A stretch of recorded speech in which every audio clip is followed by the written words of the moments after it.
Welcome all to my 100 girlfriends who really love you tier list, where I rank each of these characters who have been in this series so far, except for one of them, because I thought that just doing 1 to 25 would be a good cutoff point, even though we're technically at 26 now. So let's get ready for the list. So let's go in chronological order of girlfriends. So girlfriend number 1, Hakari Hanazono. Where do I rank Hakari? So, I think she can get into a solid B tier. I think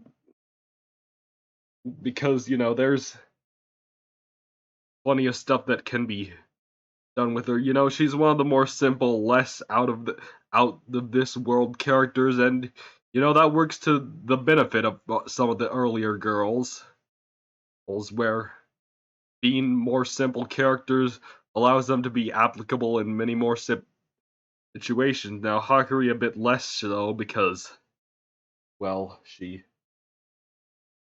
I just don't like her as much as some of the others, but, and she's still a solid B tier. Her has had plenty of funny moments, etc. And Karane is one of, I think she's one of what I like to call the showrunners. In other words, I'll just rename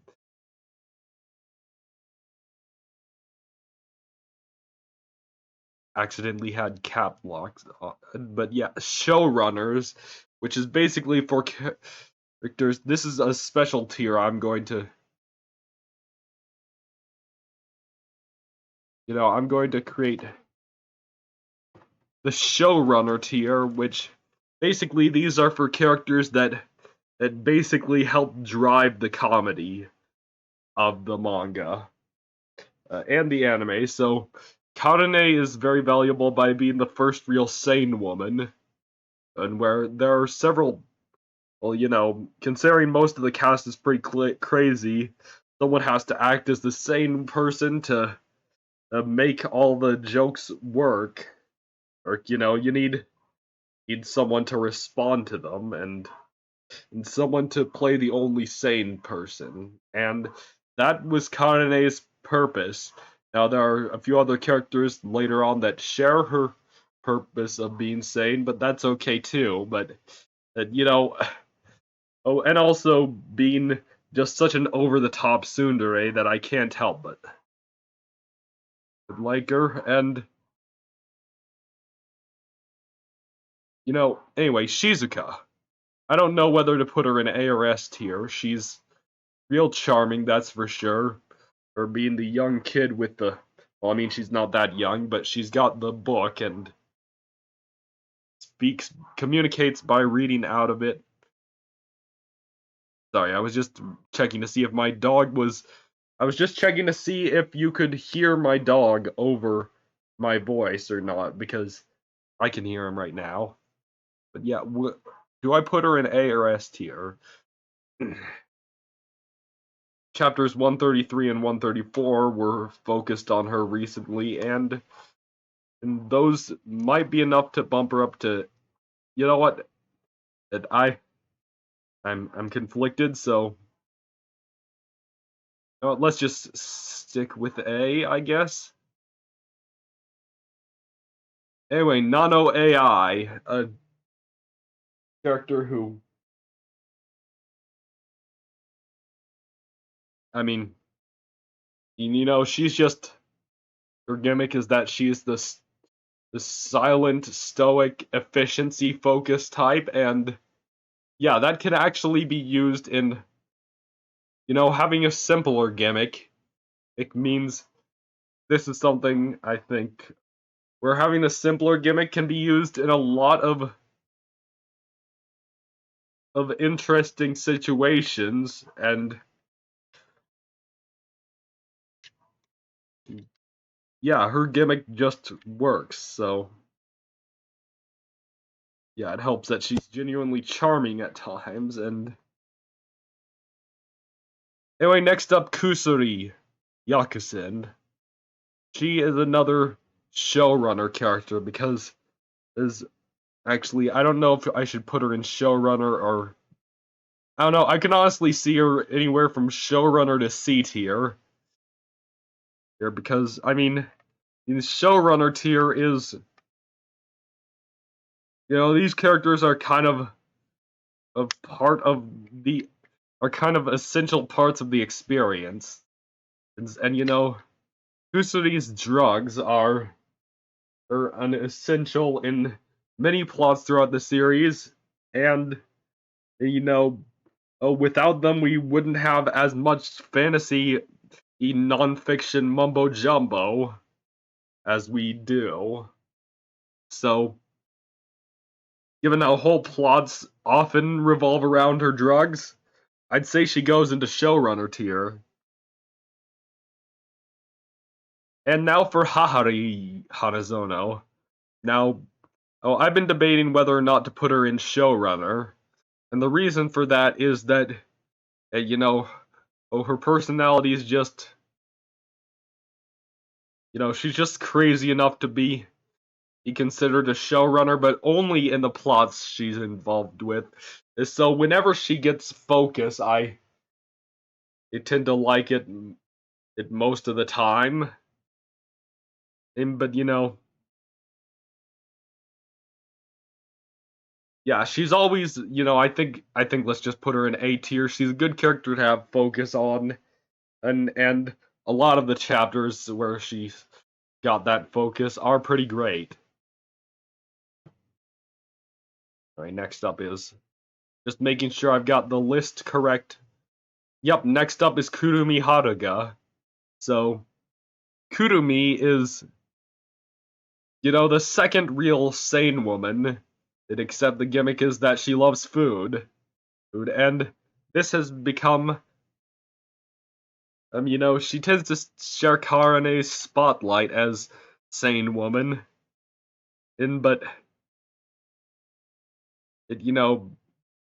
generally she's, she's always nice to have around, but, I wouldn't say she's a superb character or anything. And, so, yeah, I think BT, excuse that noise. Just double checking, sometimes, sometimes I forget which characters come in which order. May, she, it feels like she equal parts gets focus and doesn't get focus, so. I mean,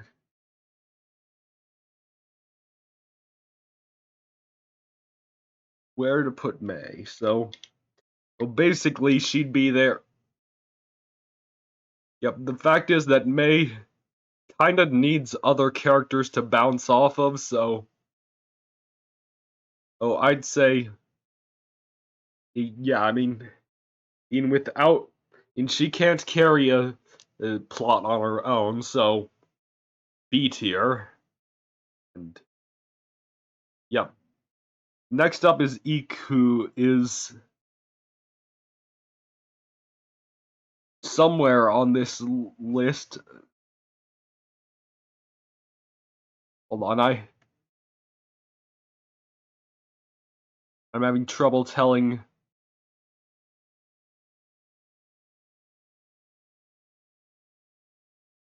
It's kind of hard to tell some of these characters there's apart. I think.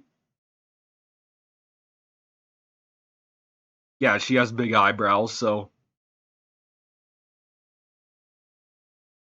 Yeah, so. Iksto. Basically, determination twisted into masochism, so.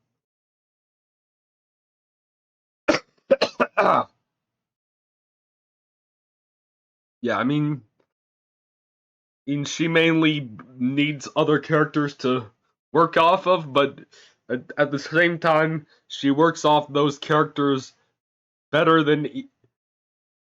She's often very good when working off other characters, so I'd say hey, she's still a solid A tier. And finally, Mimimi Ushikutsu. Um, uh,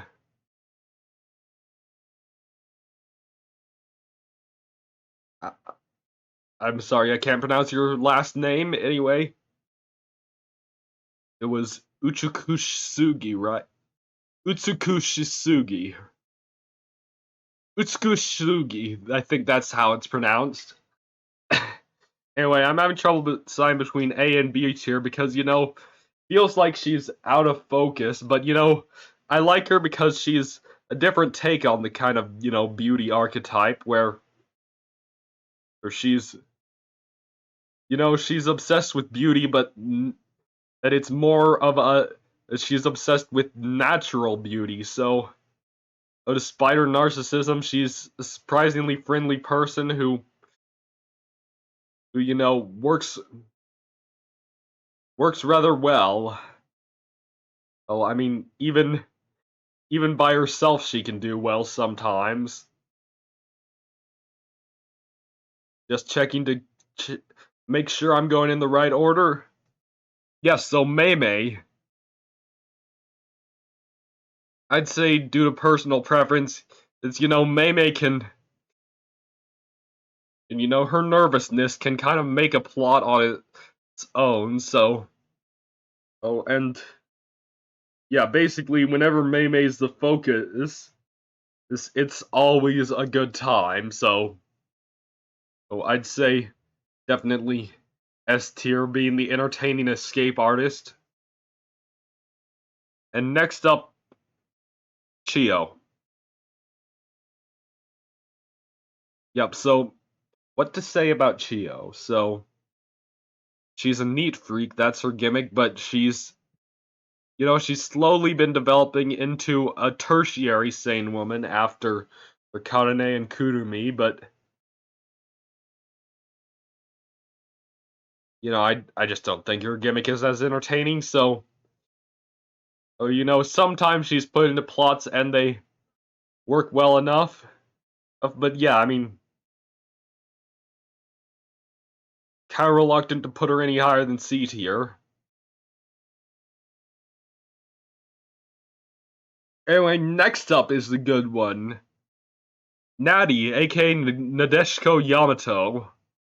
Oh, so her gimmick is being extra super American. Now, what do I have to say about her? Also, one thing I forgot to comment about Chio. Are you kidding me, Shueisha? Anyway, Natty. I've already put her in S tier. Here because, her Americanness is always a joy to see, being very cheerful and active and, always seeming to participate in whatever or sort of plots she gets involved with. She always seems to be an active part whenever she's in a chapter. And yeah, I mean, she wouldn't quite be a showrunner, but still definitely worth putting in S tier. Also, tier lists are based on preference and stuff.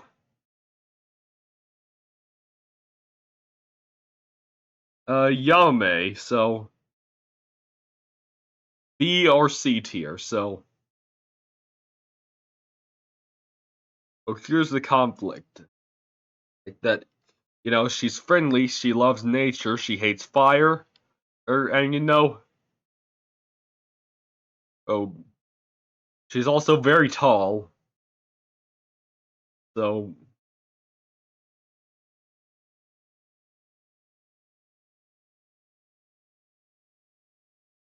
oh, basically,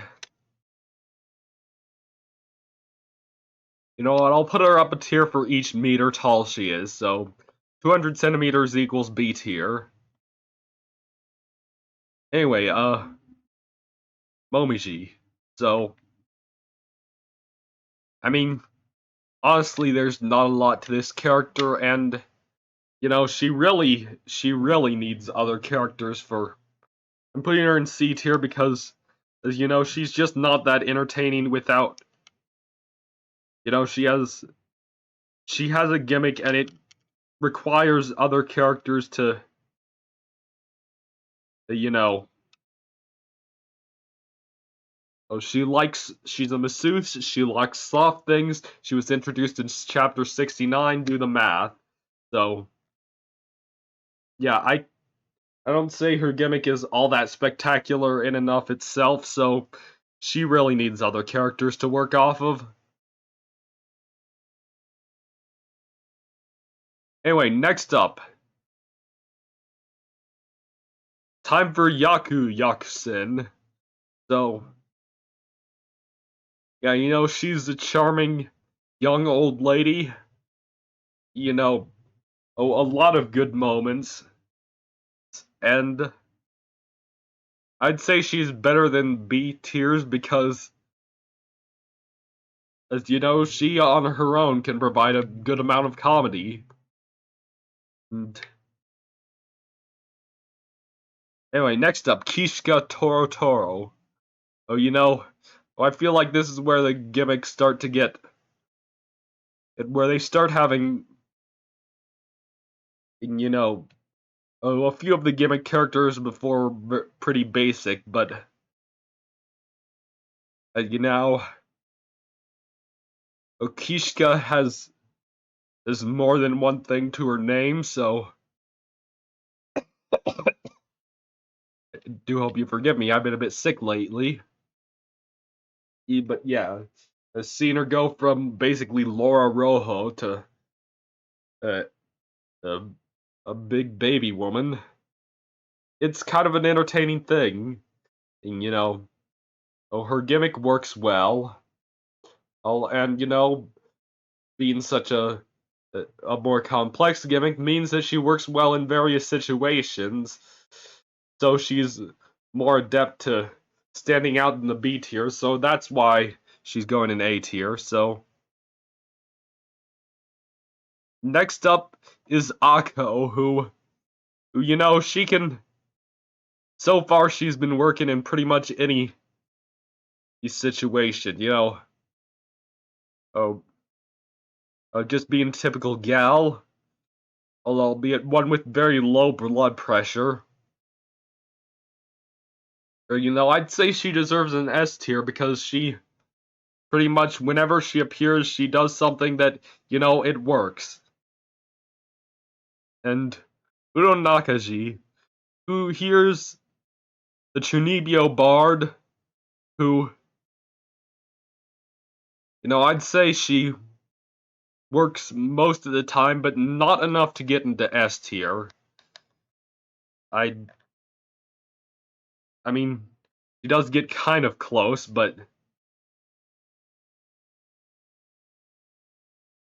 you know, it's kind of hard to determine, and because you know, sometimes she doesn't do that much, but sometimes, and you know, the times she does do something, it's something good. So I'd say she's above the B tiers, but not quite on the same tier as these three.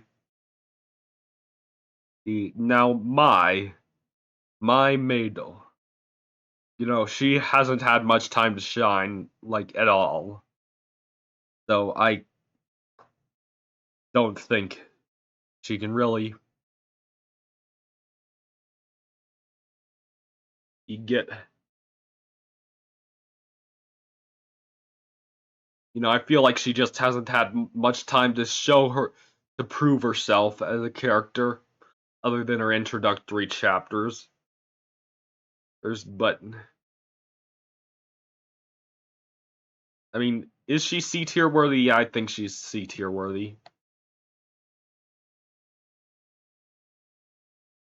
Anyway, next up, Momoha Bonoji. Now you see, she's just a hoot on her own, and you know, I think she can carry a plot. Although, I'm not sure she's really shown that, but I believe she has the potential to carry a plot because of her vice-ridden self, of actually being, being a decent person in spite of being very vice-ridden. You know, oh, she's just a funny character to have around. Next up is Rin Bio, the finest violins. Okujo no violins! Anyway, you know, her gimmick is that she really likes extreme violence. She's a huge fan of Resident Evil. And, you know, whenever it comes up, it's a good thing whenever it comes up, because, as you know, whenever she works, she pretty much always works like she has one niche that she fills, but she fills that niche really well to the point where I think she goes above the B tiers. Sue Hifumi. I'll be honest, I don't like her very much. So, yeah, I mean, she likes numbers, so I imagine she's sweating quite hard at where I put her, but I'd say 6 out of 10. So, you know what? Just for you, I'm renaming this tier to 6 out of 10. And Ada Kaho, who, you know, oh, she's both a capoeira master and a massive scaredy cat, and you know, oh, those two gimmicks combined to make her capable of being, you know, she can work in pretty much any. Yep, I mean, you know, I think she's enough to carry a plot, so S tier. And lastly, we have Tama Neko something or other. Hold on, what was your last name again? Nekonari. I knew it was something like that. And anyway, you know, she's the most just like me for real character I know of, but I mean, she's just like me for real enough to be an S tier, you know?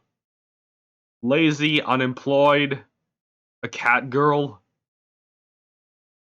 You know, Rintaro is just outside the tier list because, you know, in his heart, everyone here is showrunner or S tier, so, oh, you know, he wouldn't want them to be fighting over who's better than who. So that's where we're different. And as for the most recent girl, Himeka Saiki, also known as Kiki, I don't think she's had enough time to prove herself, so she doesn't get any ranking yet. So anyway, that was my tier list. Hope you all enjoyed, and I'll see you all whenever I see you all again. Until then, take care, everybody.